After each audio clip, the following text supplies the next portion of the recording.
Ladies and gentlemen, at this time we want to welcome you to our broadcast here at Focus on Liberia. As you all know by now, here at Focus on Liberia, we educate, we elevate, and promote all things Liberia. I am in the house. I am co-hosting. Dennis Jai is in the house. He is hosting. Taman Johnson is in the house, and he is our guest. And we want to welcome you to this broadcast. Thank you for joining us, those of you who have done already. But folks, there is something that you have not been doing for us. Like our Facebook page, and we will appreciate if you do that. You have been doing well by hitting that share button for us, but we want you to also like our Facebook page. In this edition of our show, we have Chairman Emeritus of CDC-USA, Joseph Thomas Jackson. He did resign from the CDC, but he is here to tell his CDC story, his journey in and out of the CDC and the politics of it all. Mr. Jackson is saying he's going to tell it all once and for all. And so welcome to the broadcast. This might be a little more of a firing edition because the story must be told and must be told eloquently and powerfully by our guest, Joseph Thomas Jackson. Mr. Jai, it's over to you. Well, ladies and gentlemen, we want to welcome you to this special edition of Focus on Liberia. We have Joe Jackson, former chairman of CDC USA in the House. He was attracted to the CDC. He joined the CDC. He played a major role, and he went to the height of his time there. He became the chairman of CDC USA, the most powerful group that got the CDC elected and very close to victory also in both 2005 and 2011 elections. Joe Jackson is here to tell his story, why he left the CDC, and what are his next plan of actions. If you've not done so already, please share the show and let's get this started. Mr. Jackson, welcome to Focus on Liberia. We're glad to have you for the second or third time. Thank you for this opportunity. I'm no stranger to the family of Focus on Liberia. I've been here so many times. I can't remember how many times.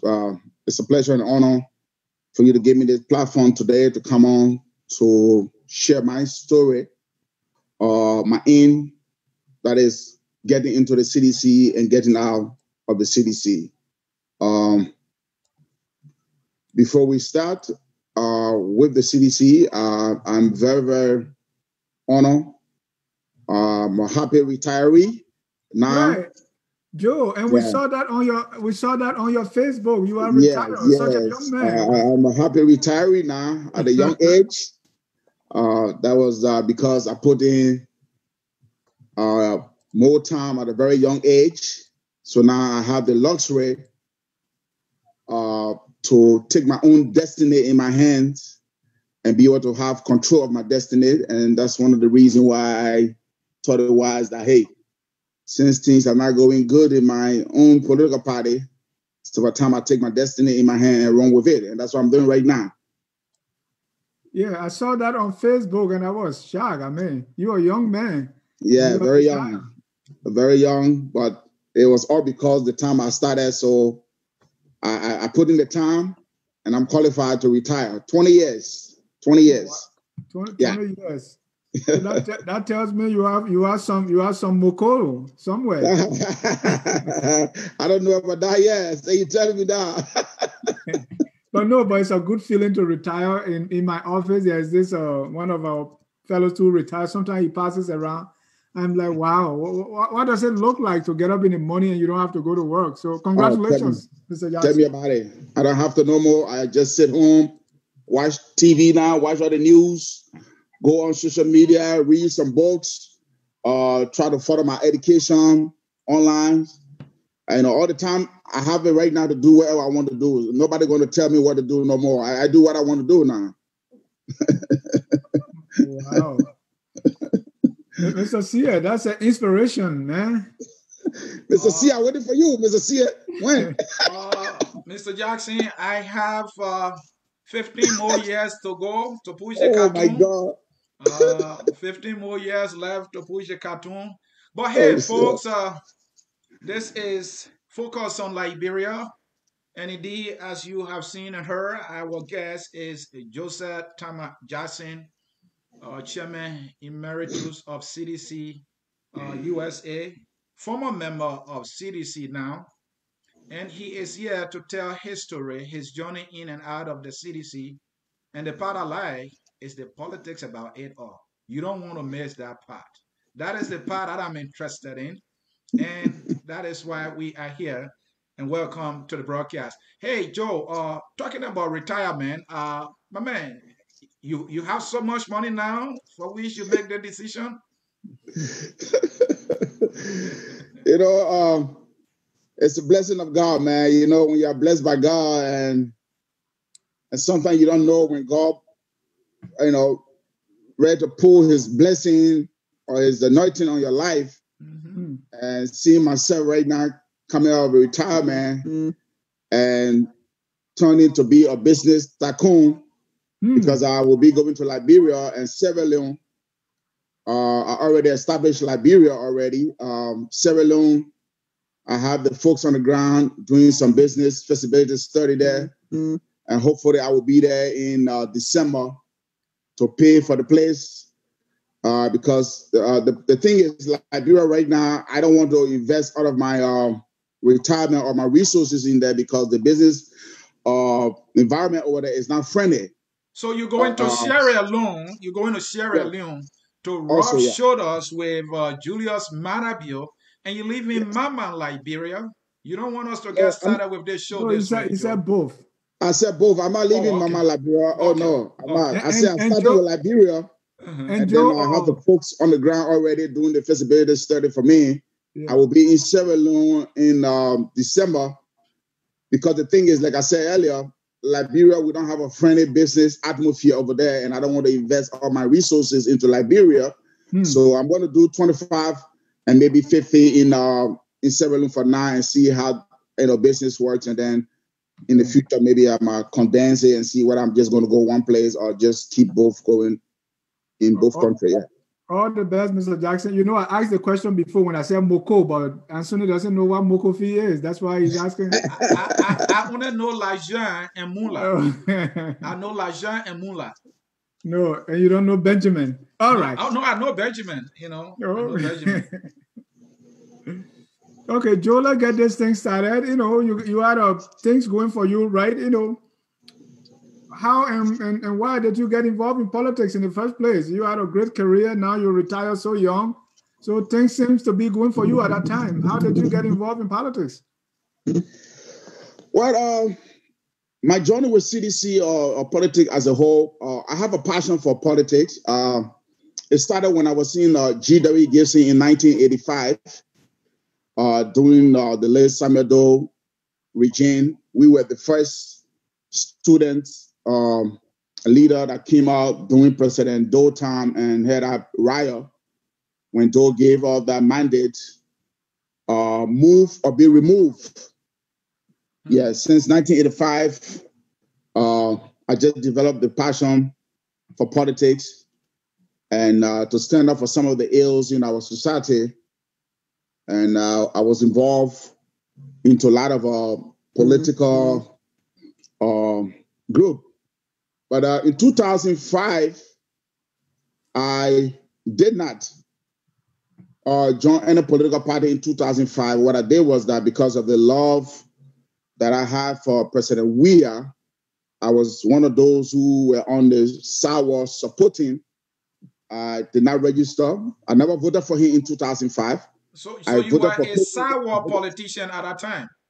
Yeah, on the fence, on the fence and just interacting. Never joined any political party at the time. I met with Ellen Johnson Sirleaf in 2005 when the United Party headquarters was on Broad Street with Maurice Toma. We spoke. We had a very nice conversation. They tried to get me on board. But I was leaning George Weah at the time because of the passion that I have for him personally. So as a businessman at that time, because at the time I used to ship a lot of cars back home, they took 3 cars from me, 3 SUV. The CDC and the United Party took 2. Unfortunately, for the CDC. I did not get my my resources from them. That is my payment, because the fellow who was in charge of the logistic at the time, may his soul rest in peace. I learned that he passed away now. Did not pay me. We ended up going to the police station. And at the end of the day, they just talked to me and said, my man, just forget about it. But I actually voted for Mr. Clayton Watterson in 2005. And the reason why I voted for Clayton Watterson, because the way Ellen Johnson Sirleaf treated Clayton Watterson in 2005, it got to me. And then I just gave my vote to him. But I was still, suffering from this indecision with the whole CDC team because of George Weah contribution to Liberia. And then I have Harrison Sosa, one of the founding members at the time I was in New Jersey. He saw my passion for politics and he got behind me to join the party. We went to so many conventions in Philadelphia of the CDC, but at the time I would not move yet to join the party because I was still looking. So finally, when I moved to Houston, Texas in 2008, and then 2009, I met up with a few CDCians over here, a few guys who have passion for the party CDC. And then we got together and we formed the CDC branch over here in 2009 in Houston, Texas. That's how I became a member. While in there, again, like I said, for people who listening that know me very well, knows my passion. Once I get into something, I like to put my all into it. My first assignment was in 2014. If you can remember when CDC had their first membership drive, that was during the Azib administration. I went to Liberia. I was sent to Liberia to go and represent the CDC-USA. I got there. And then it was the very first time that I met with Mr. Benedict Ure and Tara Ure. They all came down at the party headquarters because we're gathering to do the march from the party headquarters all the way to Newtown. So we all got there. We all went. The president at the time, the standard bearer, President Weah now, came in at the party headquarters. He has an open top Mercedes-Benz.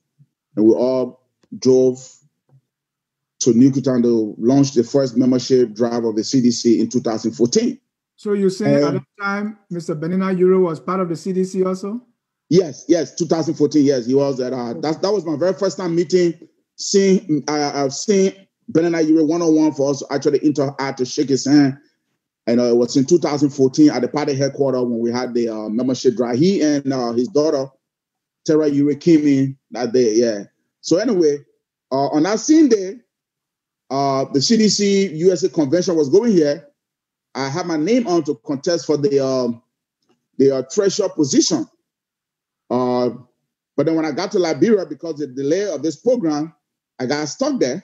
I couldn't get back here on time. So what I did was I sent in my excuse.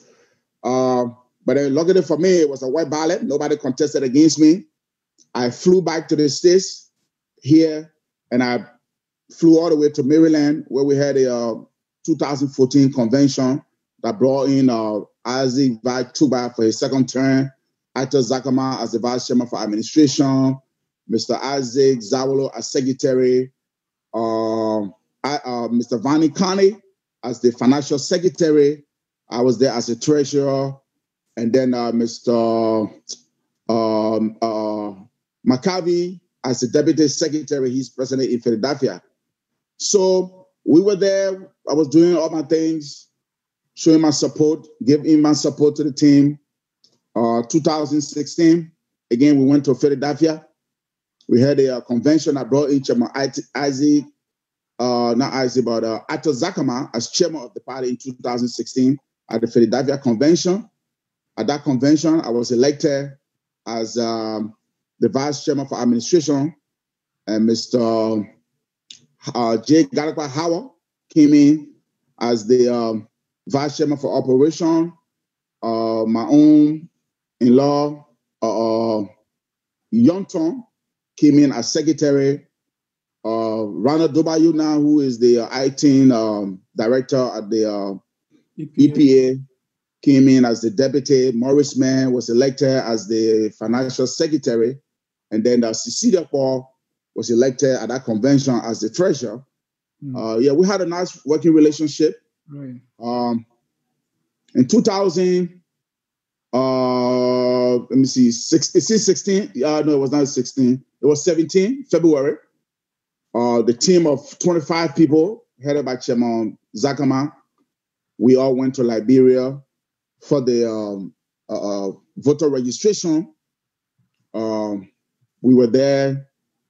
That trip, it was when Mr. Ito Zakama, because we went to Kakatau, then with our standard bearer, now the president, and we had a march on Kakatau Fee. And then Mr. Zakama was to break his leg. Today, Mr. Ito Zakama cannot walk again like the man he used to be because of that incident that happened on the football field. Unfortunately, the leadership of CDC as a political party, no one came to his aid. And today, this man is a cripple today. He broke his leg. Nobody even cares about him.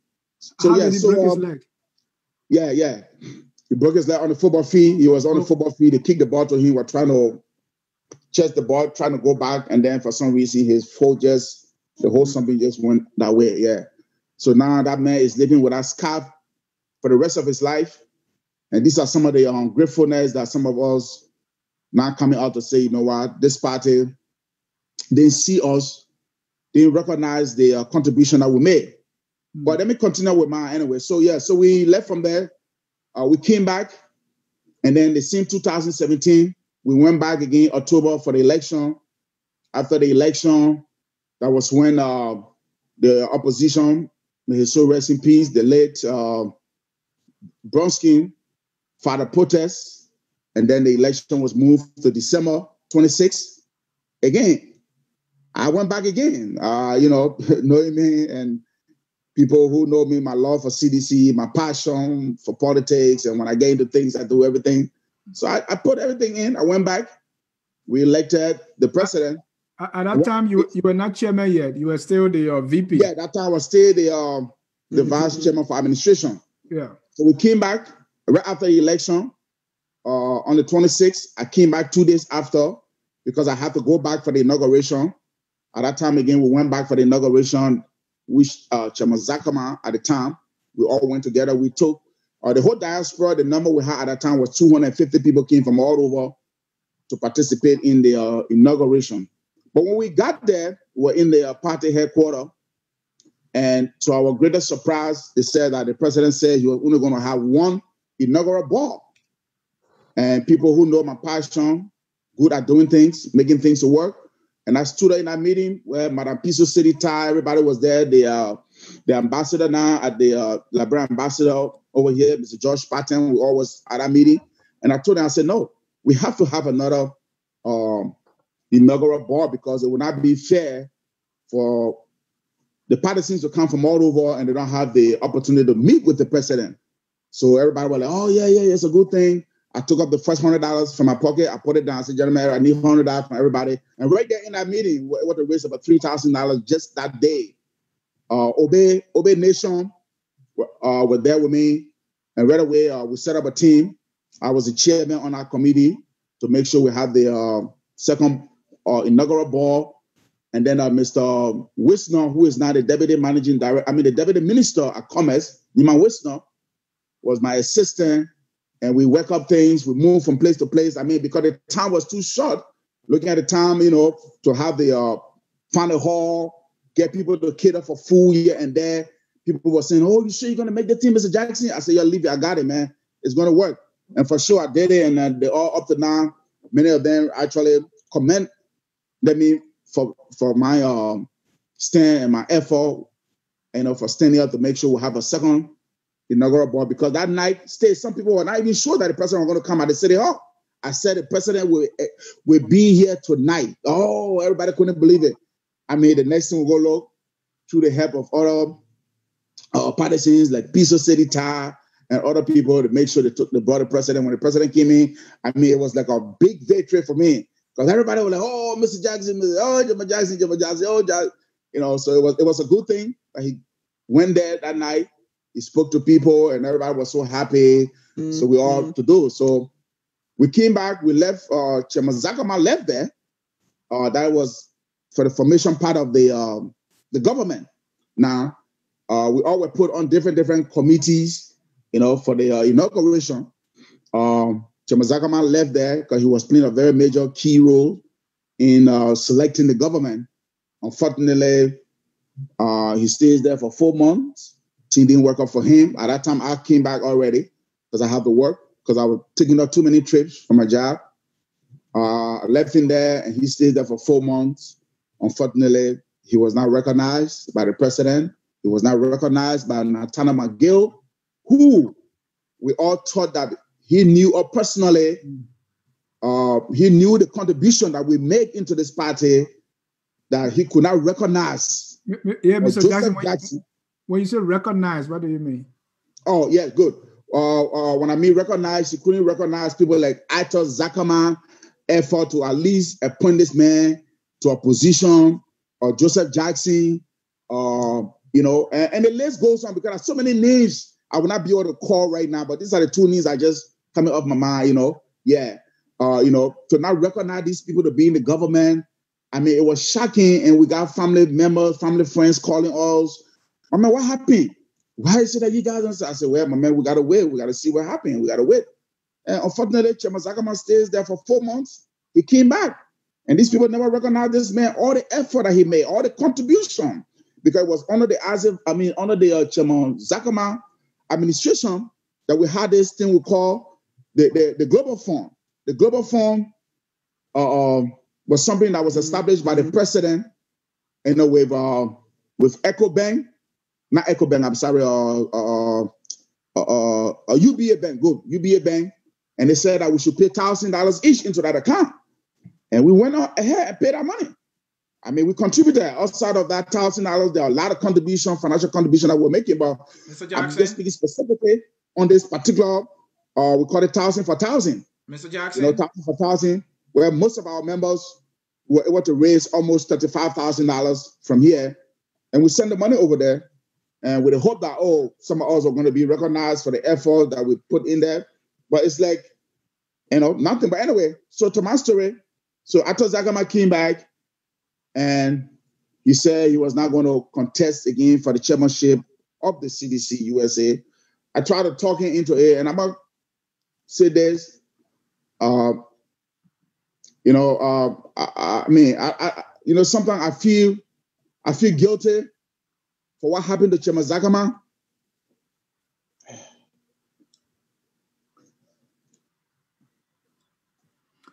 Sorry, Joe. Folks, you are watching Focus on Liberia. Stay with us here as we continue this exclusive story with Mr. Joseph Taman Jackson, Chairman Emeritus of CDC-USA.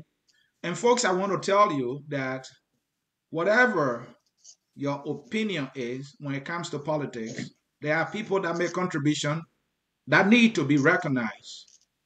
And the last thing you want to do is to just not recognize anybody who put in its all, everything. And this is Taman Jackson's story.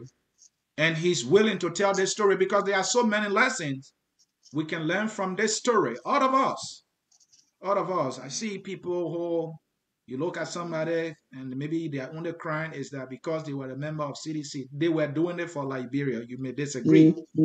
And they needed to be recognized. And this young man poured in everything, and he's not the only one. There are many of them. Today, they are not being recognized according to his words. Mr. Jackson, you may continue. Yeah. You are strong. Yeah, so I feel so bad. Not for me. Yeah. Because I know for sure that if Chairman Zakama was going to be called by the president of McGill, but McGill then just has some personal evil things and just decided to be evil to this man, and deny this man a job in our country, because the thing that happened to Chairman Zakama when we went to Liberia in 2017, and then he went back there and stayed there for 4 months after the election. A good man. I want to take full responsibility of it because he was not supposed to go to Liberia. He wasn't. And that's why I'm sharing my tears right now. Yeah. But Joe, why Why is that? Okay, good. Because every time we ask him to go to Liberia, he said, Joe, you got to talk to my wife. You got to talk to my wife. And this is where now today we have become, one family. Because his wife, I mean, she could listen to me. Anything I tell this lady, she would not object. She would tell her husband no when it comes to CDC. But once I step into it, she'll always say, Joe, because of you, you'll go ahead and do it. So because when I spoke to him, at first for us to go to Liberia for that voter registration, he said, oh, Joe, you got to talk to my wife here and there. I said, oh, Chairman, you know what? I'll buy the ticket. Don't worry about it. I'll be responsible by your ticket. I will talk to your wife. She's my sister. She will listen to me. So, yes, when I spoke to her, she said, okay, no problem. We'll get a ticket. And then he went with us. So, Mr. Jackson, just before you continue, you keep making the mention of not being recognized. When you say recognized, you mean appointed? Yes, appointed, yes, of course. Okay. Zagama, yes. And why would they treat him like that? I mean... Well, I think that's a question that Miguel needs to answer. I don't want to put this on President Weah yet. I will come to that later on. But I think that's a question that Mr. Miguel needs to tell us, because Miguel did not do Chairman Zakama right at all. Maybe he has some personal stuff in behalf of Zakama, which up to now, Chairman Zakama and myself, we talk on a daily basis. Just before coming on the show, he myself spoke. We don't know what happened. Yeah. Any speculation?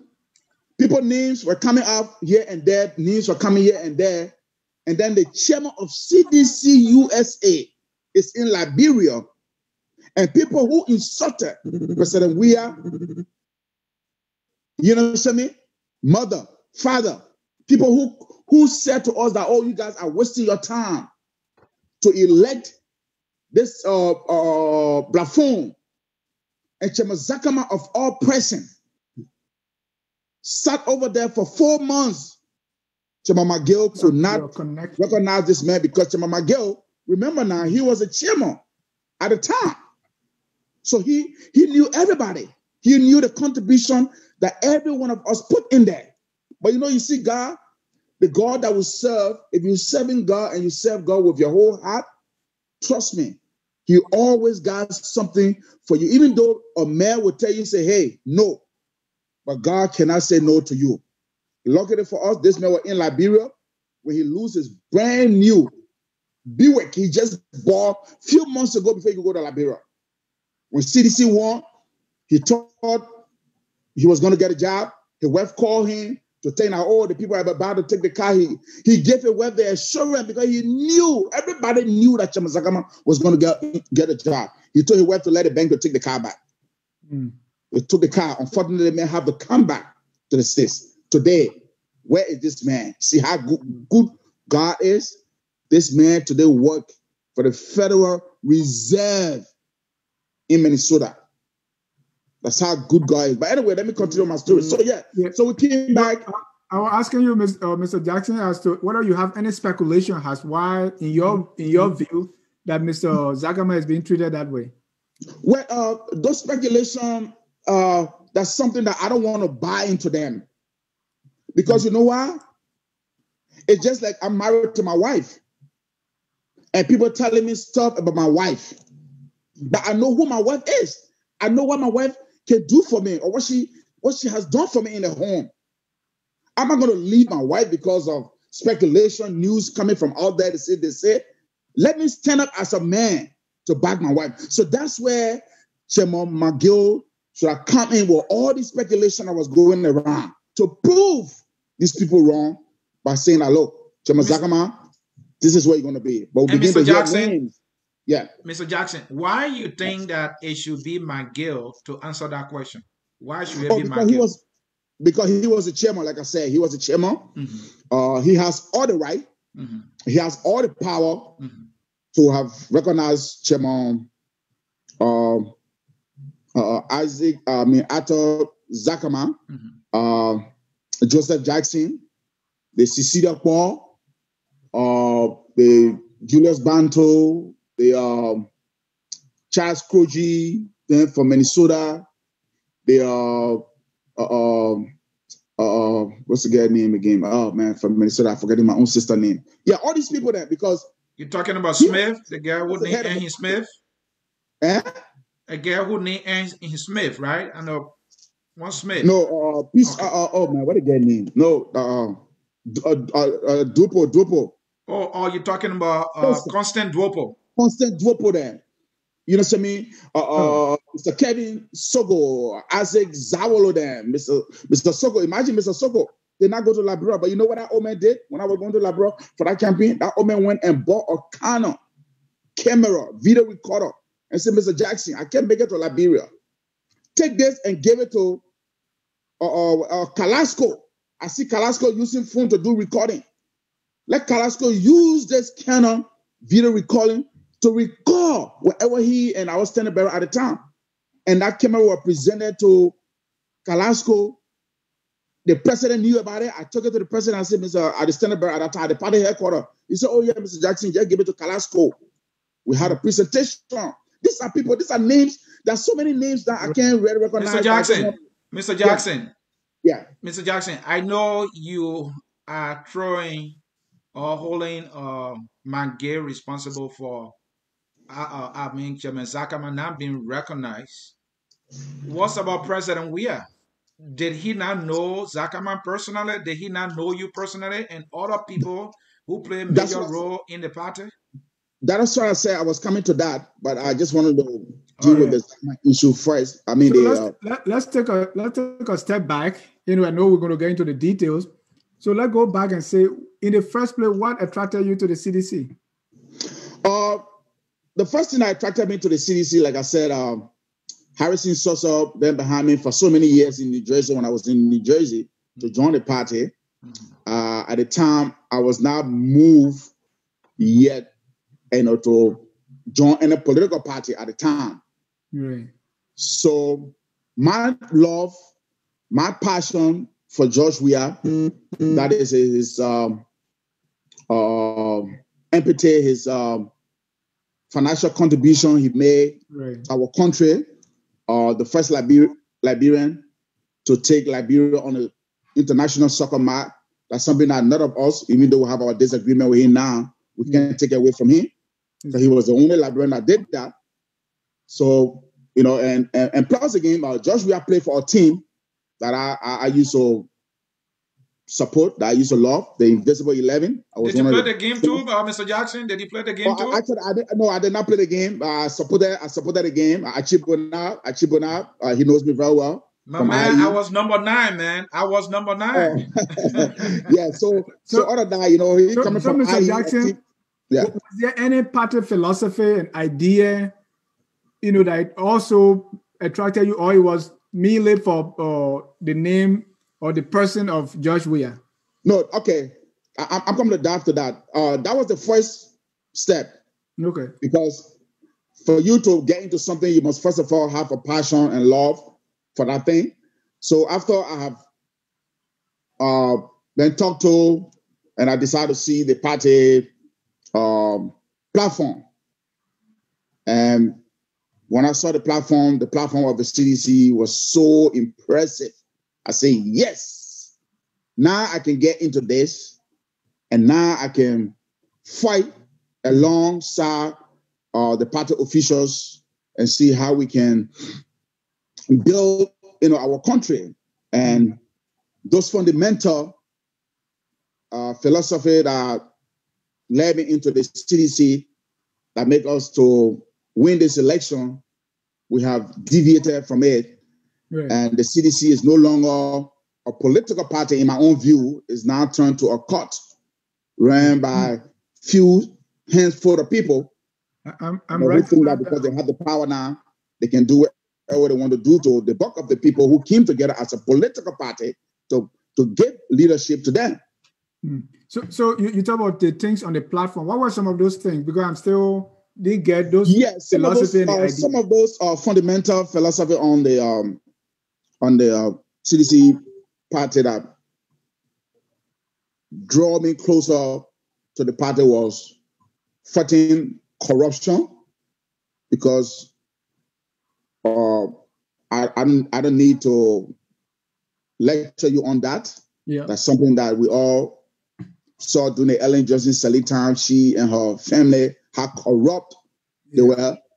The coming in of the economic crime code and the war crime code. Those are things that we preach and we talk about up to the last day of the election. And even the day after the election, we say, yes, now we're going to start going after these people, that have raped our country economically, and those that brought mass suffering to our people, killing our people, because you have the people like Prince Johnson then, the George Bowley then, the Car Farley then. Today we saw what happened in Grand G there, all these rebel generals just having a freedom in the country, going around thinking that they can just do anything. But you have Charles Taylor today. The Sierra Leoneans stood up. Sierra Leoneans stood up against Charles Taylor, and Charles Taylor is 750 years today. But we Liberians are not standing up, to make sure to bring people like the Prince Johnson, the Car Farley, the George Bowley, and the rest of the other generals that killed our people, innocent people in our country, to justice. But we're just talking, and nothing has been done. So, seeing my party. Are you disappointed about that, Mr. Jackson? Oh, I'm very, very disappointed, and that was one of the reasons why I dedicated myself from the CDC. Yes. Oh. So we talk about the party, and you actually stress President Weah or Mr. Weah at that time. What qualities did Mr. Weah exhibit at that time that you were convinced that he was the right man and he could do the job? I just tell you again, I don't want to keep repeating myself. I said some of the quality that I saw in him personally was his humanitarian. No, I mean during the time you were with the CDC, did he show some qualities? That's what I'm saying. Okay. Because of his humanitarian gesture, because there's a man who made millions of dollars. He took his millions of dollars, he sent people to school. Remember now, during the Ellen administration, President Weah was the highest single individual who gave the highest scholarship to students in Liberia. Not even the government of Liberia. He was the single individual, not organization. I said, George Weah. You have people going to country to honor his scholarship. I mean, all the universities in Liberia, the high schools, and this man paying people YF fees. So all of that drew some of us close at the time. But this guy, I think when he become a leader, a president for this country, the kind of empathy he has, for the people, I think would be good. I didn't go to refugee camp, but people who were in refugee camp, like he went there, he paid people school fees, he rented homes for people, and I have a matter of fact, I have a Sierra Leonean family that live in Houston here. They benefited from President Weah because they were in Ghana on a refugee camp there. And that lady always asking me for Samuel Tuer and President Weah because she and her family benefited, and I had to came to the States. Mr. Jackson. Yeah. Let's look at expectations. But my story has not ended yet, though. You didn't give me a chance to end my story to ask this question, though. All right. You always have time to explain your story as we ask these questions. Right. I mean, in terms of expectation, we know the CDC to be, this movement, as you guys would call it, driven on the backs of millions of young people. Maybe I shouldn't say million, but a lot of young people. What expectation you had for the young people? And looking at it today, do you still have that expectation? I think you would say no, right? Yes, I would agree. Answer the question. I would say no, and I feel for the young people. And I will give this story here quickly, just maybe 30 seconds. I remember during the campaign time, I went to the party headquarters because I was one of those who was very generous to the youth. Whenever they see me, Chema, and this youth came to me. He said, Chema, I want you to please pay my way. I have to go all the way to Newtown. I walk to come, but I have to go back there. So right away, I put my hand in my pocket. It was $1,000, and I gave him the $1,000. So I went on the other side towards the Congo Town way. On my way back, because I was going actually all the way to Simple Bridge. On my way going back, I saw this young man who I gave $1,000 to pay away with a plastic bag of water in your hand. Coconut and cassava was eating, walking. So I told the driver, I said, but another man, I gave the money to pay with it, man, pay with me walking. So I said, stop. So I stopped. I said, man, what happened? You told me one of the guys say, Chairman, you know, I'm hungry, Chairman. That 1,000 you gave me, I just got to eat something. The other 500 in my pocket. I want to keep it so that tomorrow when I'm coming back, at least I can get something again. I mean, look, that was one of the touching movements in my whole entire life. I put him in the car. I said, let's go. He got in the car. I dropped him off the Tearful Junction, put my hand in my pocket. I took out another $5,000. I gave it to him. And to see that young man up to today as we speak has not been empowered. That young man that we're talking about today has not been given a scholarship, but rather we are selling the scholarship to the oppositions and leaving our own youth today, denying them the opportunity to empower themselves. But what worries me right now is what's going to happen after 2023 when George Weah don't win the election, which I know he's not going to win 2023. Then what happened to the young kids? Mr. C.A., it's going to be a big chaos in that country because those are the kids that are going to be on the street as zogos. Those are the kids that are going to be creating problems for us in our country because you know what? They're going to be useless. No education, no job. What do you think they're going to do? Today, I don't know what you've been following Facebook, social media. You see today the youth are coming up. Look out, one of the smarter youth in CDC today, Phil Dixon. This man is a lawyer, an 8-year experience in law in Liberia, and he has a very good job as a deputy minister at Labor, just 30 years old. And this man resigning his position. Why? Because the way his police have been treated today. And then we talk about change. Where's the change that we fought for? Where's the change that those young boys fought for to get a scholarship? Because look, you see sometimes when you talk these things, then people think it's because of job. But people like me, I would say, hey, I got all right to cry to CDC for a job because I'm qualified and I work for it. I deserve it. But right now, I don't need it. Because trust me, I work so much right now that, hey, I don't need to go work for anybody. I'm going to be my own boss. But what's about these young kids that don't have the opportunity like Mr. Joseph Jackson? What's become of them? 3 years from now, Mr. C.A., what become of the young kids?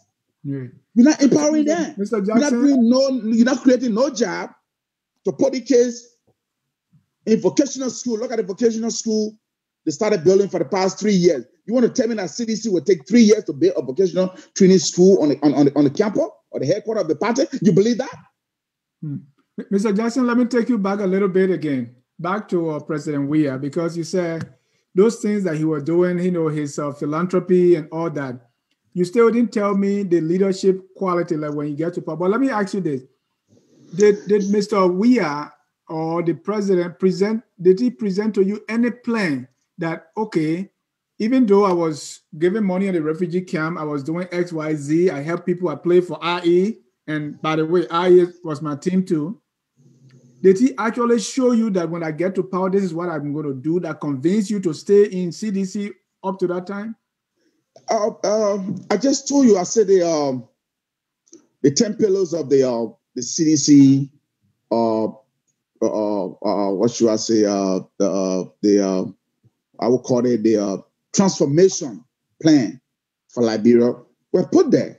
We had it on Mr. Weah himself, because let's say. But understand now, Mr. Weah. Listen, understand, Mr. Weah was only the political leader of the party. Yeah, have the chairman and the leadership of the party. Okay. So that's where sometimes some of our team mess up. Being the head, being the political leader of a party does not make you the head, or make you to be the one to make decision for the party. No. Right. So we was not there to make decision for the party. It was the executive. Okay, and we had those things in place. And that's what I just told you, and I gave you some of those fundamental philosophy that we have down that say, hey, this is what we're going to implement when we get in there. The development of youth, empowerment of youth in our country. All these things were put down, and all these things where they want to give some of us the engine, got the engine moving. You know, so yes, we had it. Sorry if I took you off track, but what I was getting at is when somebody is in power, the buck start with the president. So everything stop right there. And our people say when the dog is going to hunt, you can tell by the way it sits by the fire. Yeah. So there were things in CDC that were happening. What leadership role, capability did Mr. Weah demonstrate that tells you that if this man get in power tomorrow, I'm sure he's going to do X, Y, Z. Did you see that? You know what? I will be honest, because this is a show that will be kept for many years. Yeah. Your grandchildren are going to watch this show, Mr. Jackson. If I may add, the reason Dennis is asking this question, whether the plan was crafted by the party, the fact that you had now President Weah as your standard bearer then, upon winning, he who has become the implementer of that plan. And now he is the implementer of that plan. And that's why he's asking the question. So you needed to see that, does he have the ability to implement this clever plan that we had? And that's the question. Again, and like I said, for the record, I will be honest, my conscience, there were a lot of things that some of us missed because some of us, like I said, for me personally, I want to speak for myself. I'm speaking for anybody. That my coming into CDC, one of the main reasons was my love and admiration for President Weah at the time. You know what I mean? So those things that you're talking about, yes, even though we had them on the paper, but did he show that leadership ability that Mr. Jackson would say, but I saw it, and why is it that he's deviating from it now? I think I missed that. I think I missed that because I was overshadowed by his humanitarian gesture to Liberia as a whole. You know what I mean? And then tie in with the philosophy, that is the fundamental philosophy of the party. You know, I just said, but then you know what? Oh, this man, when he get there, he will do these things, man. Because were you just trying to be party discipline, they call it? Yes, I would say that. Yes. Let me answer the question. Yes, for sure. All right. Thank you for that honesty. Continue with your story, and we can. So we came back 2017, and then Chairman Zuckerman when I called. But you keep asking why is it that President Weah didn't recognize Atos Zuckerman or the Joseph Jackson? Oh, he knows me very well. He knows Chairman Zuckerman very well. Matter of fact, 2017, when we went there for that voter registration, we went at his office. At the time he was senator. We went at his office. He even took a key holder, kind of a special key holder he had, and presented it to Atos Zuckerman. And he and I went to the window at his office. We stood up. We started talking about Jalastan. What are some of the development he wants to take down there in Jalastan? And I told him about the road connectivity. He asked me, what state you from? I said, oh, I'm from Houston, Texas. And I was telling him, I said, look, we can put a toll booth from Red Light going to Kakata. We can put a toll booth from Red Light going to these places and Buchanan and what have you. You know, once you open this road. You guys were talking BB talk, Joe. Yeah. He said, those are all the plans that I have. And I even told him, I said, hey, for the school program, the school feeding program, I said, Mr. President, it's very easy. And what I said to him on that, you know what I said? I said, look, the people that want to smoke cigarette, the people that say they want to drink, we just get the taxes high up. So the taxes from the cigarette and the drink, we can go to our farmers. Those people that bring their crops in town, they don't sell everything. We can take everything from there, pay, and just take this into all these schools. He said, oh, yeah, Mr. Jackson, that is a very good idea, and these are things I'm going to implement. So these are all the conversations we're having. But anyway, so fast forward, we came back. Chairman Zuckerman came back, and he said he was not going to contest for the chairmanship of CDC-USA again. And I felt the same way too, because I wanted to step down from my position. And I got calls coming in, oh no, it will not look good. Chairman Zakaman leaving, and you're going to leave. They say, oh, because you didn't get a job. That's the reason why you guys are leaving. Blah, blah, blah. So I was talked into it by him. He said, look, I will support you, Mr. Jackson. Just contest for the chairmanship. And we went for our convention in North Dakota. And I was elected there as the chairman for CDC-USA. Now, where I came to advocate myself or my position from the CDC. That's the big one, Mr. Jackson. So we want to hold it. We want to keep little suspense. Okay. Before we get to that big one. Yeah. All right. So, listeners, if you are just joining us, this is Focus on Liberia. We are in a discussion with the former chairman of CDC-USA, Mr. Joseph Tamba Jackson. He is discussing his journey in and out of the CDC. He has resigned his chairmanship and he's completely out of the CDC. How he got there, what happened, and why is he out now? That is what we are discussing. Mr. Jackson, before you get to that big bump, what I want to ask you is, a party has different people. Who were some of the people in the party that were supposed to do the jobs? Because when you are a political party, you have your shadow government. Who were some of the people that were already earmarked to be ministers, cabinet minister, chief judge, and all the different people in the CDC? And you know what? Again, that was something that CDC were not prepared for. We didn't do that. Okay. CDC was never prepared for that. Right after the victory, it was now the McGill show. It was now the Summit Tour show. Because at first, President Weah was so overexcited, he did not participate in the first appointment of the few government officials that came in at the time, and other people's names. I want to keep those names personal. I just want to speak on the ones that I know of. They were making the appointment, and we thought that was the big opportunity, because now we say, hey, our Chairman McGill, he has the appointment power in his hand.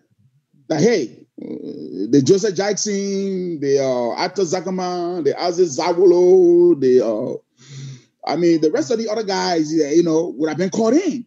Right. Because by the time Mr. Weah came to himself, and we all heard what's happening in our first couple of months to a year, people from the opposition were just giving job.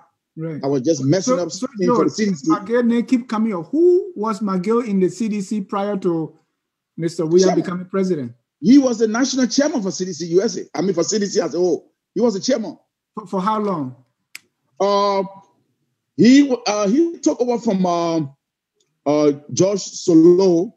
Yeah. I think about, if I'm not mistaken, about a year to a year and a half.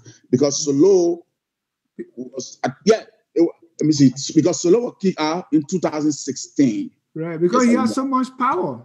So I'm wondering, what role he really played in the CDC for him to wield so much power. Oh, yeah, he was a Secretary General. McGill was a Secretary General. And not only that, he has a very personal relationship with President Weah. And that's why sometimes some people don't even understand what's going on, because there's a serious bond between these people, So, yeah, for McGill, Minister McGill, he served as the Secretary General for the party. He served, and then after George Solo saga with the party, and then McGill came in, which we all knew that it was not even supposed to be that way, because he was the secretary. We have the vice chairman for administration, vice chairman for operation. But I think at that time, those people, those positions, those people that were holding those positions were not prepared. So I think that's where Chairman McGill came in to step out, as the chairman for the party. Thank you for the clarity. You can go ahead now. You were saying why you left. That's the point you were coming to. I advocated the CDC. After the victory, we came back. It was in December of 2017, while we were preparing for our first anniversary, our first victory anniversary. And then the president's second speech to the nation, Mr. Piso City Tar came in, said she wanted to meet with me. So I flew from here to North Dakota. I picked up the vice chairman at the time, Mr. Stephen Logan. We drove to Minnesota. We met with Minister Piso City Tar at her home. She said, "Oh, Chairman, I call you to let you know that next month, which is January, because it was in December, that the president will be giving his second speech to the nation, and then it will be CDC first year anniversary. So it's a big program. CDC-USA have to send a representative there." At the time, I just came from Liberia. I think it was in October or November, one of them. So I said, well, for me, I just came back. I can't make another trip there again. So, but anyway, so my deputy is here. Let me see if he can make it. So I asked Mr. Logan whether he could make the trip for us to represent us. And he said to me, "Mr. Chairman, I will not be able to go." And then she said, "Well, Chairman, if nobody can go, you will have to sacrifice and go. You're the chairman, you got to go." So right there, I had no other option. I said, okay, I will go. So I tried to mobilize around, got some members, about 15 of us, left from here. We went there, went to the program. Again, Mr. Malou, I don't know how to thank him, outside of CDC. We have mutual respect for each other. He did well for me and the team. When we got there, we went to the program. From there, we went to the church. After everything, we went to the Winter Church. After the program, had the opportunity to say hi to the president. McGill was there. All these big guys were there. Samuel 12, Professor Tappet was there. Professor Tappet ran in the art of the church to me. He came and hooked me. The late Muna Penna, everybody was there, and everybody was looking. What happened with this guy? So he asked me, he said, "Where are you? Where you been, Mr. Jackson?" I said, "I'm around." He said, "When you were asking me, I had to say I got something to do." He said, "What you doing now?" I said, "No, I ain't doing nothing yet. They ain't called me." He said, "What?" He said, "Man, you got to come to my office."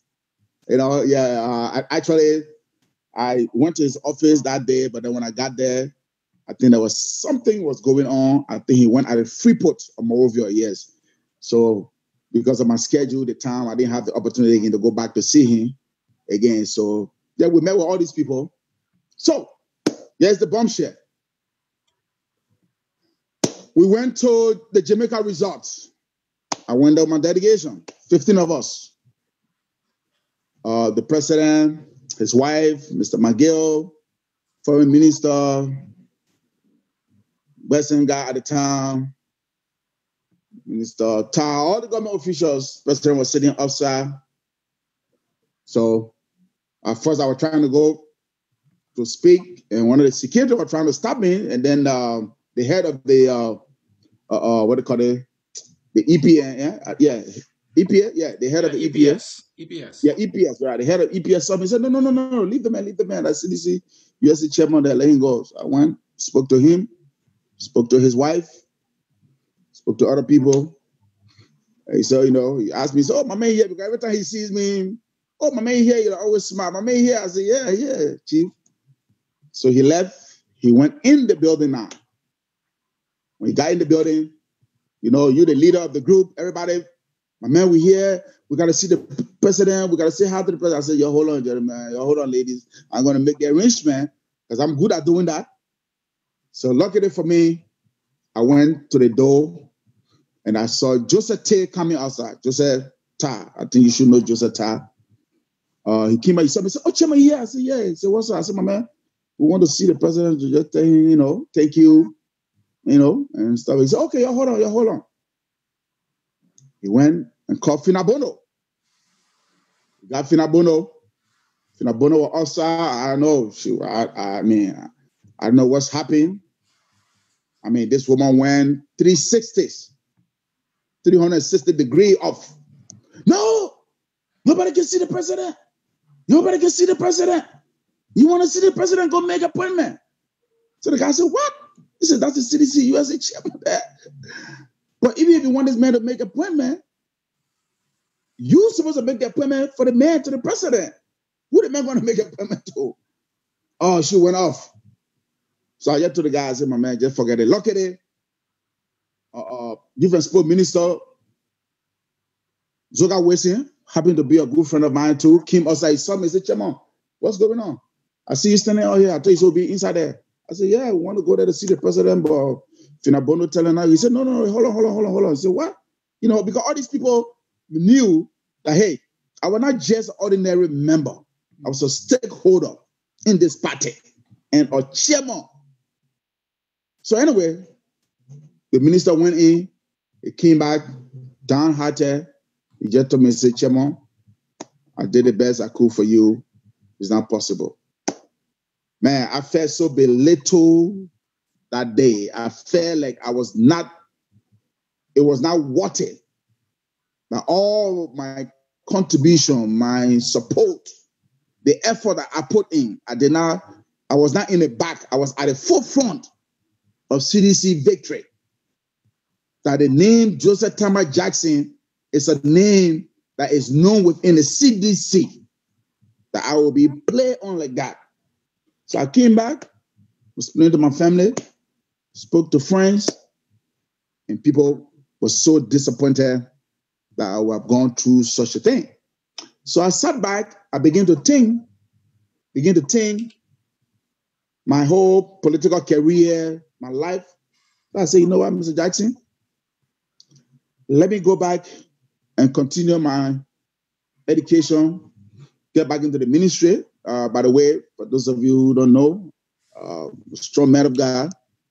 So I said, well, I will pursue my master in divinity.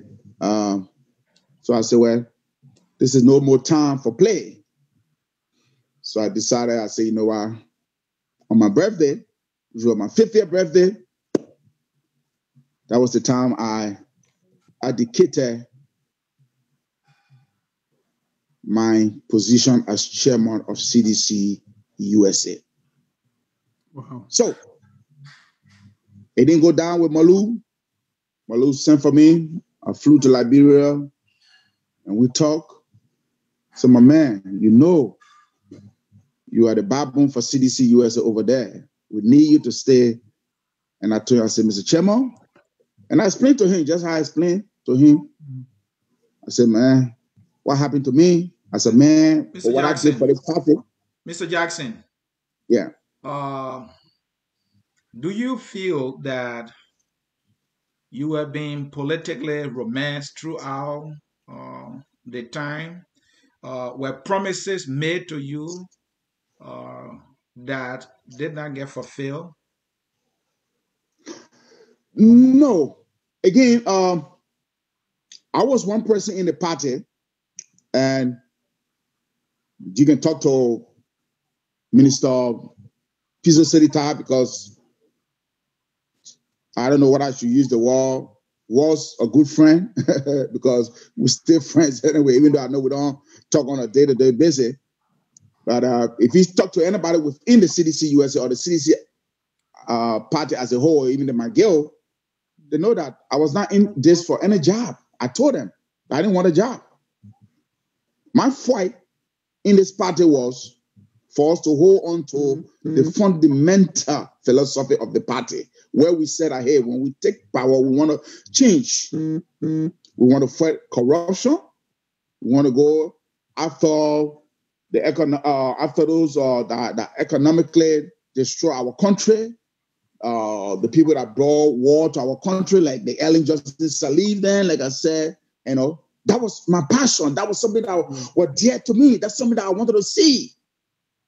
You know what I mean? So for me, you can, if you have the time today to talk to McGill, even the president, the PISO, the Malou, all these people, then they will tell you that Mr. Jackson was not in this thing because he wanted a job. Because I make it clear to them that I don't want a job because I had a good job.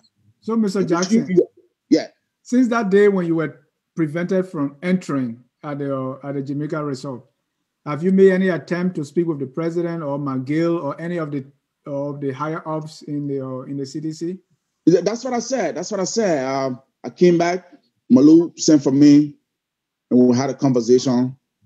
And they all were disappointed, the way I was treated as national chairman for CDC. When you said they all, who all were disappointed? Oh, what's it called? Some of the executives I spoke to, I spoke with Reverend Logan about it. I mean, many of the guys now, I can't remember some of their names of head now. Did man get yet about this incident? I don't want to say yes and I don't want to say no because. You think he heard about it? Do you think he heard about it? I don't want to say yes and I don't want to say no. What he heard about it? Because the news goes out there so fast like a wildfire. Oh, Chairman Jackson came to meet with the president and he didn't have the opportunity to see the president. I know he heard about it. I want to believe so again. Because, I don't want to make... Chairman Jackson, the incident you narrated, right? When I listened to you carefully, you said, first, the president was sitting outside with other officials. Yeah. And you met him. And so he knew you were there. Yeah. And then he went inside. Did he at some point get to know that you were there with your team to meet him? Oh, yeah. When you shook his hand, did you tell him that? Oh, no. Because at the time shaking your hand was not for me to tell him I have a delegation here to meet with you because we have to go through the protocol. The protocol person was Fina Bono. You're supposed to know that you don't go to the president and tell the president I had a delegation here. No, that's not. What is wrong with that, Chairman? This is somebody you know personally. It's not professional to do, especially with a president of a country. You can't do that. No. This is your party leader, and you are the leader of the party from USA, the United States of America. And you meet. Let me learn, Chairman Jackson. Let me learn, Chairman Jackson. Let me learn. So you show President we are hand, man to man, and you couldn't tell him that, Mr. President, I'm here with a delegation from the USA, and you said you couldn't do that because he was a president. What law will you be violating if you have done that, Chairman? Okay, there's no law, but professionally, first of all, the president knew that there was a delegation from the U.S. there to celebrate. So let's get that clear. Okay, so me as the chairman going to shake his hand, we're just congratulating him that, for the speech he gave at the time, that I'm there. Now, the next step of meeting him with my group, because the group of people and myself could not meet him outside there. No, because first of all, when I allowed everybody to just go to the president, I only had the opportunity. Okay. One, because I was the chairman. Two, because like I said, the first time we're making the attempt, I was trying to stop, but then the head of the EPS saw me and said, oh, no. That's the CDC-USA chairman. Let him go speak to the president. And Besson guy, myself talk, because Besson guy, myself had some other engagement. He was standing right there. After I spoke to the president, then he and myself stood up, we talked. So everybody was waiting because now everybody was waiting for him to go inside so he can go in one at a time and to talk. So it was that time that we were waiting to be ushered in, right? And let him see us. So it was not a professional thing for me to do. Oh, Mr. President, how you doing? I had delegated. No. I agree. So, Mr. Jackson, please tell us what happened next. I don't know if you turn away. And the main question is, what do you think informed the outburst from Fina Bono? You also saw that the sports youth and sport minister Zoka went in there and still came back. Do you hear anything as to what was discussed and why you were denied or why Fina behaved the way she did?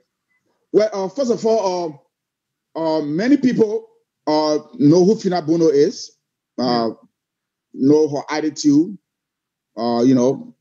don't have respect for people, don't regard people to be anybody, forgetting to know that whatever she is enjoying today, there were people like us and others who came together to make that possible for her. So, and some people like that, when they in power, they behave rudely to other people. They don't care. So you don't think her action came from the president? Say that again? You don't think her actions was no, not for the president. No, she was outside, not for the president. From her. I mean, it's not from the president. It's from her. Because even if it was from the president, it got a way that you can talk to someone and say, "Look, Mr. Jackson, I understand you want to meet with the president, you and your group tonight. It's not possible tonight, but listen, can we do that Tuesday? You guys come over, okay? So but nothing like that. What part do you think the president play in that? I don't think. No, I don't think the president play any role in that. If he did, they should have been communicated by the chief of protocol, who happens to be Finabono, in a very professional manner to us. Because I was not there in the room. Because first of all, she was right outside. She was not inside when Joseph Tay at the first time contacted her to tell her about the group and her behavior. The president was not there.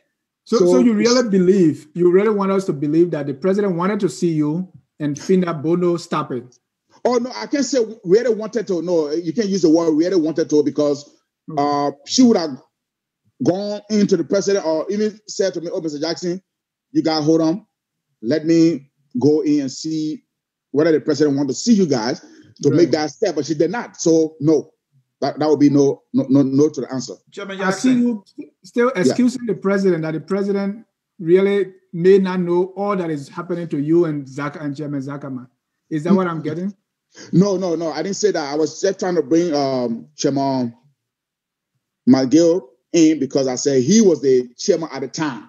So if anything, we expected him to have advocated for us. Now, so tell me the role the president played in all this.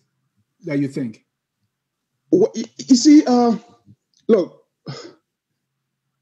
the president has a very, very high responsibility now. Chairman Jackson, hold on. I'm going to hold you there, Chairman Jackson. I see you, finding it difficult to describe the situation here with the president's behavior. I know you are not a coward. This president knows you personally. Good. He knows your contribution. It's going to 3 years now. He has not appointed you. It's not that he didn't know the name Joseph Thomas Jackson. You seem to be giving excuses here. You seem to be cutting him a slack. And before you come to that, when Zoga Wilson went in the building, Zoga Wilson met President Weah and told President Weah that Joseph Jackson is out there with his team. And when he came back, he told you, Chairman, I did all I could. I'm sorry. Who do you think made him to know that it would not work for you to meet the president at that time? Okay, good. You see, again, I think that was the president. Don't you think so? Okay, again, I don't want to make false accusation against the president here. I know we'll come to the president issue. We'll come to where I have a disagreement. We are with the president issue now, Chairman Jackson. Yeah. We are with the president. Okay. All right. Here's the thing here. Here's the thing. I was not inside. I told you the whole thing started from outside. Somebody went inside for you.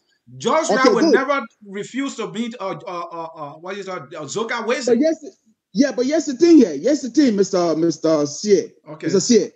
I'm not going to make a false accusation of something that I don't know of. What I know is what I'm going to tell you about here. Okay?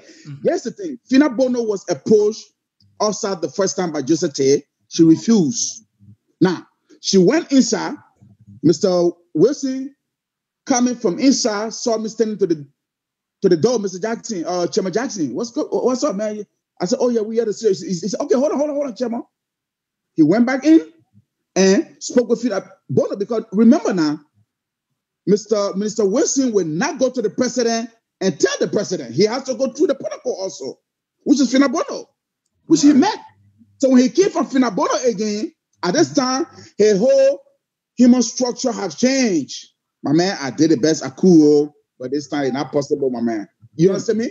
So I can't say, because I was not inside to tell you that, the minister went there, or that's what you want me to say to accuse the president falsely. I can't do that. The other thing I have against the president, what I have against the president, like you're saying, why is it that the Ato Zakama that this president knows, the Joseph Jackson that he knows, he cannot one day sit down and think, but where's this guy? This guy who was very active, he's a very mover. I used to see him, we used to meet at the airport all the time. He traveling the last trip in October after the election. Whoever myself travel on KLM on business class. Right. And we met at the airport. He said, "Oh, my man, you going?" I said, "Yeah." So come on with that. That's a different issue, right there, Mr. C. Thank you, Mr. Jackson. So, yes, I don't want to make an accusation for something that I don't have evidence, of. I can do that. There are other things I can say about the president. No, that's true. Let's make progress. So, what are your next plan of action? What you plan to do next? Now you are out of the CDC. Dennis, before we get to the next plan of action, I want to ask Mr. Jackson this question. Mr. Jackson, will you have resigned? Will you have not resigned had Chairman Zuckerman been appointed, Asif Toba being appointed? Charles Kroji, he's here. He's saying all kinds of things here. And including yourself, and then Access Zawulo. These are all qualified people. Will you have resigned? Will you have not resigned if these people were being appointed by the president? I would say no. I would say no. Especially Chairman Zuckerman, who I'm not trying to despair or discredit any of the contribution made by other partisans, right? Because everybody made their contribution differently, which helped to bring this party into being. But why I say that, I'm just talking because the issue with Isaac Toba, and you're not hearing me talking about Isaac Toba so much into this thing, is that it's a personal thing between the president and Isaac Toba way before he even joined the CDC. Okay. Do you mind to share that? Again, you want me to go back again to start sharing things with Isaac Toba? But we're talking about Isaac, Ato Zuckerman, and the rest of the people that he talked about. I don't think things would have gone the way they went, because I know Chairman Zuckerman would have been in the government. I think things would have been easier for me and my group to have met with the president that night. Right. And then when I came back, I decided to resign. And resign my position. And why is it that on June 26th, I finally left the CDC when the retreat came out. There was a message sent from Liberia by Chairman Malou that he wanted to see Chairman Ato Zuckerman, Isaac Toba, and myself to be part of that delegation to go for a reconciliation conference. And yes, there was money sent to buy our ticket, but then Ato Zuckerman and Isaac Toba called me to have a conference call if I could go to Liberia, because Ato Zuckerman could not go at the time because of his job. He just got a job, he couldn't leave. And I was honest with them. I told them, I said, look, gentlemen, I do not want to be involved in anything that have to do with CDC now. But you know why? Because of the respect that I got for the both of you. Let me think over it. I'll get back to you guys. So I thought on that Sunday, the next day I called them and I told them, I said, okay, I will go for the reconciliation. The reconciliation. Good. So just in that day, matter of fact, I seen Monday, I called them. By Tuesday in the morning, they called me, they said my mother passed away. So I said, but then I would just use what people say, K2 stone with one bread. We'll go for the reconciliation. So we went for the reconciliation. When we got there for the reconciliation, it was totally the opposite. There was never a reconciliation. It was never a reconciliation. We never had a reconciliation. I met with party officials. Some people were not happy. So if you didn't have reconciliation, what did you have? Something like a fiasco, what? I would call that a show. I would call that was a showmanship to show the strength of the party in Moserato County, because they have just lose the election to Darius DeLong. So they're trying to show have another showmanship thing that, to let the people in Monrovia, Moserato County as a whole, knows that, this county belongs to CDC. Mr. Jackson, after the incident at Jamaica Resort, why were you still hopeful to go for a reconciliation? What gave you that drive? What gave me that drive was that because that was one of the plans. That was one of my my agenda plan when I contested for the chairmanship of CDC, because I saw it that right after the election, many of our partisans were not happy. Right. So when I met with the president, when he came down for his first General Assembly at the UN, I met with him at a hotel. I told him, I said, look, Mr. President, this is one of the agenda items that I ran on for us to have a reconciliation. Matter of fact, look, you know, I will say this, and I'm not going to hold back on this. I know some of you might not want to and think that I'm trying to defend the president. I have my own disagreement with the president, which I know we'll touch on. But in that particular room that day at that hotel, when I presented the plan to the president for us to have a reconciliation, the president said, oh, yeah, Mr. Jackson, that's a good thing. Matter of fact, I'm going to send for 100 partisans from CDC-USA, transport them, put them in a hotel, feed them. I brought a message back to my partisans. We said, oh, the president wants us to carry 100 persons over there. We try to get names. We're putting names together. What happened? What ain't happened?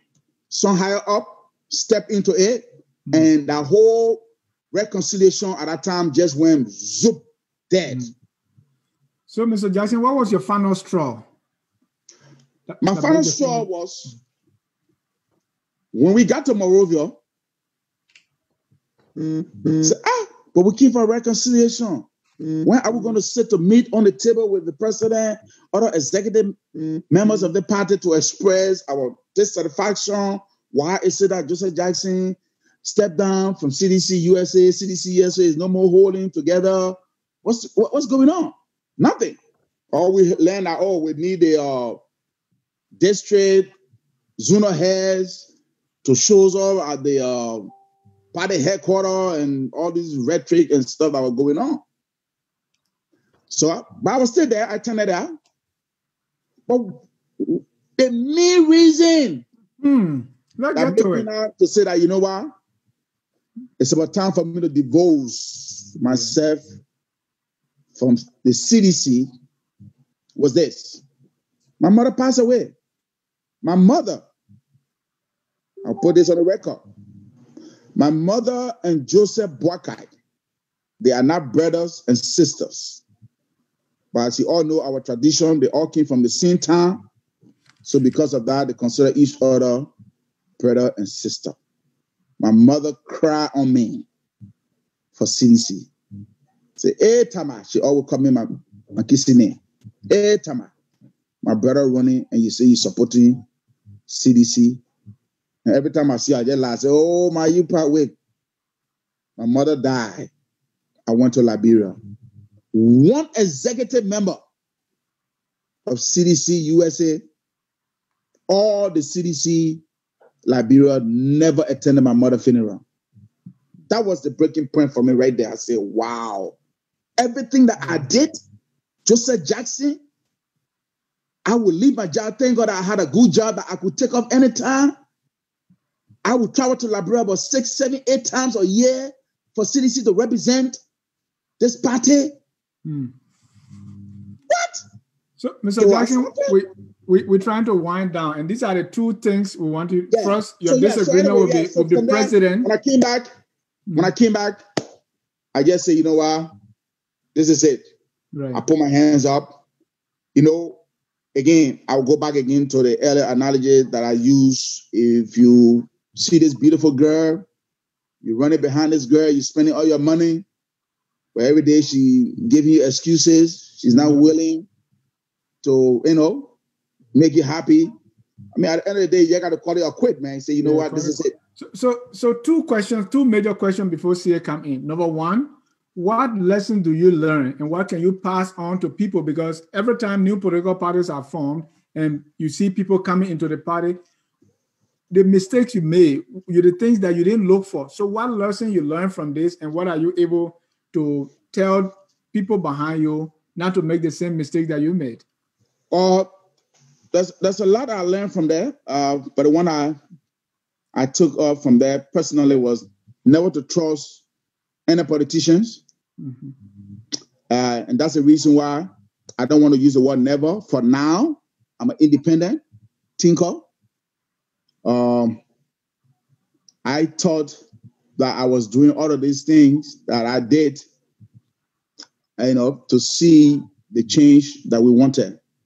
So I personally would say that, look, never to trust any political leader at this time until I had the opportunity to sit with you one-on-one and you answer some of the toughest questions for me. And some of the toughest questions was not asked President Weah. And I think that's the reason why some of us thought that things were going to be different under his leadership, especially so when he came in. And Mr. Jackson, let me be honest with you. This is the criticism a lot of people have, including my own brother, have for you guys. Say you knew that Josh Weah couldn't do the job, but you wanted to use him like a pawn. Like this man, he doesn't know much, so we can use him, get to the power, and we can take we can take from it. That's the criticism most people are having. No, and you see again, they entitled to their criticism, but I disagree with them. Okay. I disagree with them because you hear people saying, listen, we wanted to use George Weah popularity to get into government, to use him. That's not true. That is not true. What's some of the people that are in the government with him now today? Look at what some of them are doing. It is not true. You see, look, we Liberians, we quick to make this kind of a blank statement about people. We don't know them. Mm-hmm. Like I said, for me personally, it's not something that is hidden. If those people are listening, they can ask any CDCs because I was on a call with them so many times. That look, Joseph Thomas Jackson is not in this thing because I want a job. Okay. I was in this thing because I want to change. So you can't just come and just generalize it. So the people that are in government now, are they better than Joseph Jackson? Okay, let's leave it at that. Our time is fast spent. Let me ask you, you keep talking about your major disagreement with the president, and you are always getting there. So let's get there quickly. What are your major disagreements with the president? What are some of your frustration with the president or disappointment with the president? My frustration with the president here is that immediately we took over the leadership, the party CDC was dissolved. It's now turned to a court that if you are not a member of that court, you know what I mean, you can be recognized. So right now, there is nothing like a political party, in my own view, right now in Liberia called CDC. You see the youth getting out in less than 6 months, Mr. President, coming out to build 49 homes. We see corruption on the rampage. Just recently, a few days ago, we saw what happened to the former passport director, and he's not the only one. Many of these people can't come in this country anymore. And the reason why they deny him coming into this country, one, if he was a resident or he had a U.S. passport, they were going to allow him to come in this country and to prosecute him right here. You know what I mean? So those are my disagreements, and there are many to go on. Up to now, you're 3 years into the government. You can have no reshuffle in your government. 3 years into the government, you have a finance minister acting like a campaigner in chief.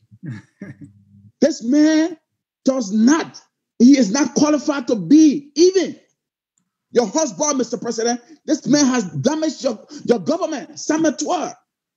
If you don't know that, that's the reason why the international community is not supporting you. You're not getting the kind of a support you need. Because a finance minister who will come out and go on a campaign trail and tell people that, hey, do not cut the representative or the senator pay because they need to have more money to give to you. Is that a man that qualified to be a finance minister? Just a finance minister that coming out telling people, say, hey, let us make this president a benefactor or what do you call it? A dictator. Do you understand the word of dictatorship? Yeah. Mr. President, you are creating your own problem until you can remove Sametua from there. If you're going to keep Sametua there for the next 3 years, Mr. President, you will not get the international community support because you know what? They are seeing, they are hearing everything that goes on in our country. Mr. Tua need to go all the way to the back. This is my first time since I've been in politics from 1985. to see a finance minister, I stand corrected. Any country you can show me right now that a finance minister will go on a campaign trail and just begin to talk all kind of gibberish out there in the air and get damage the government, and you think that he's doing you a good. No, he's not doing you a good. The finance minister has damaged you. He has damaged you. He has damaged you.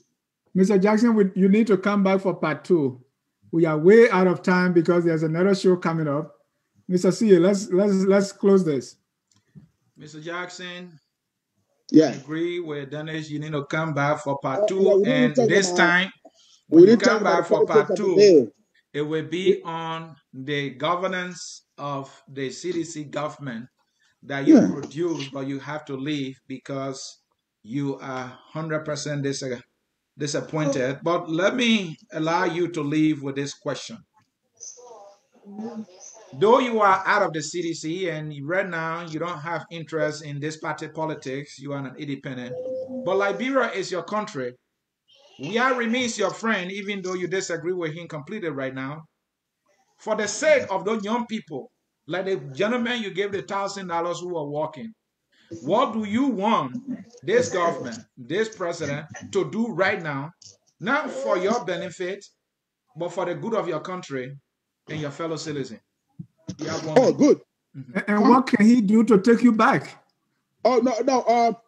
Well, let me answer the question first, because taking me back, I'm prepared to help my country anytime. But what I think this president needs to do now is first tackle the corruption in our country. This government have never won any case against those who have been accused of corruption in our country.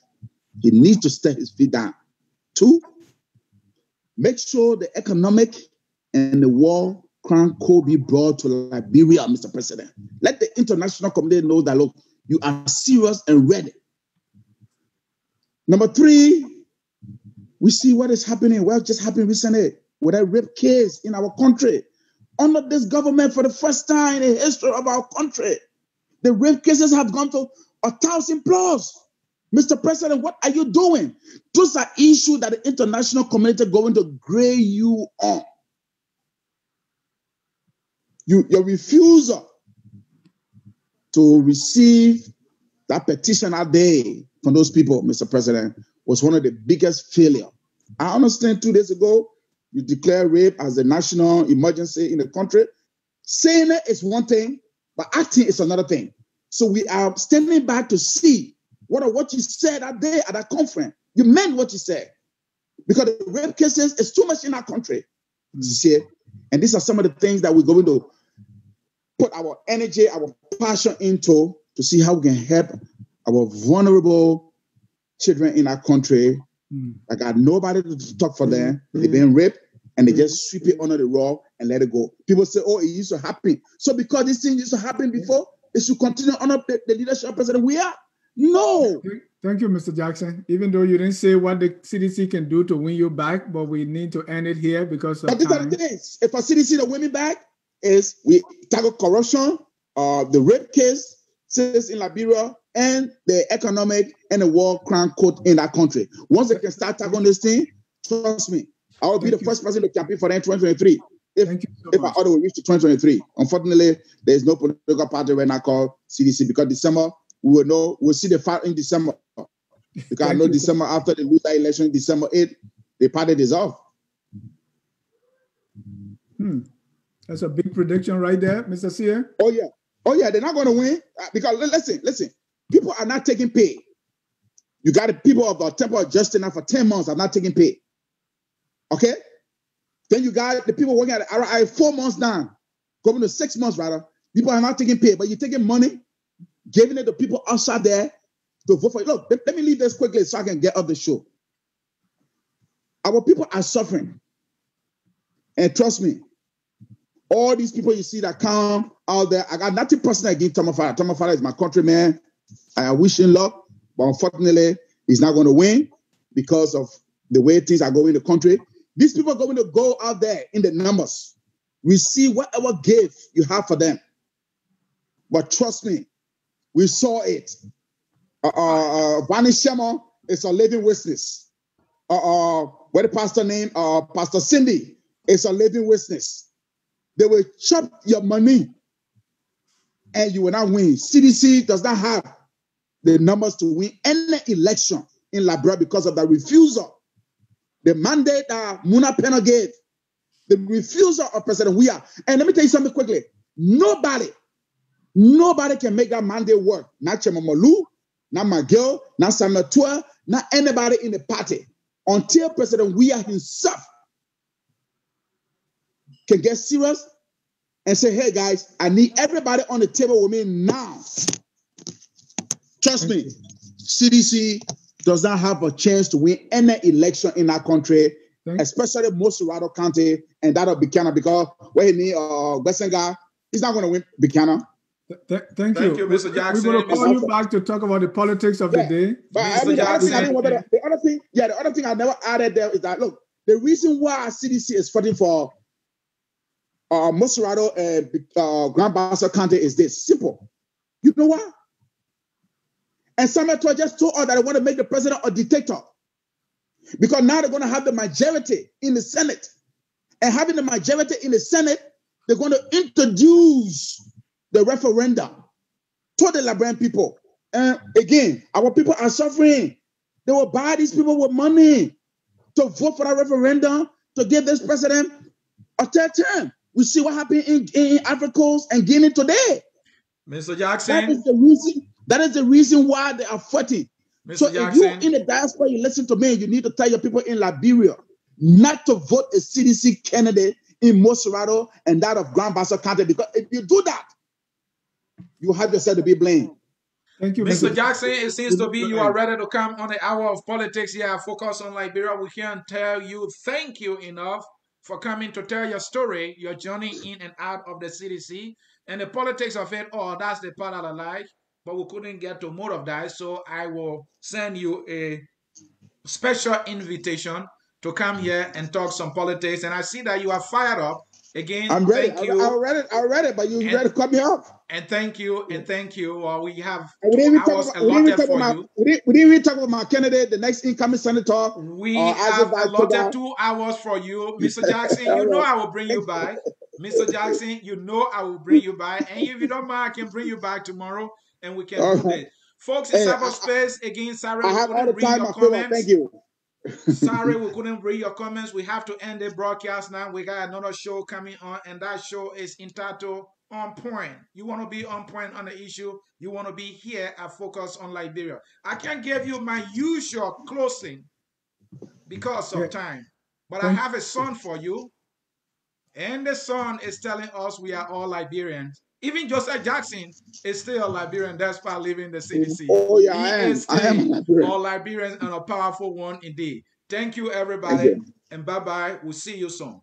See you again. We are Liberians.